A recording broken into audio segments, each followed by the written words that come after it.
India ও Canada আবার বহুদিনের স্থগিত থাকা ফ্রি ট্রেড ডিল সিইপিএ নিয়ে আলোচনা শুরু করতে সম্মত হয়েছে, যা দুই দেশের সম্পর্ক স্বাভাবিক করার বড় ইঙ্গিত।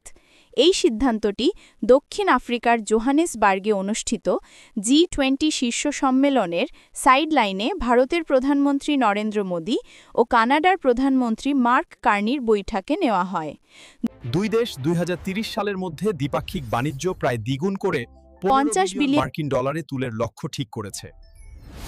এই আলোচনাগুলো 2010 সাল থেকে টুকরো-টাকরাভাবে চললেও 2023 সালে কানাডা এক শিখ কর্মী হত্যাকাণ্ড ঘিরে কূটনৈতিক টানাপোড়েনের পর এগুলো কার্যত স্থগিত হয়ে যায়।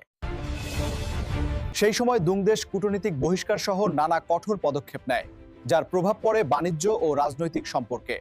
নতুন উদ্যোগের ফলে এখন শুধু পণ্য নয়, সেবা, বিনিয়োগ, প্রযুক্তি, জ্বালানি, প্রতিরক্ষা ও মহাকাশ সহ একাধিক খাতে সহযোগিতা বাড়ানোর রূপরেখা। কানাডার পেনশন ফান্ড ও বড় বিনিয়োগকারীদের জন্য ভারতকে গুরুত্বপূর্ণ বাজার হিসেবে তুলে ধরা হচ্ছে। আর ভারতও উত্তর আমেরিকার সঙ্গে বাণিজ্য বৈচিত্র্য আনার সুযোগ দেখছে।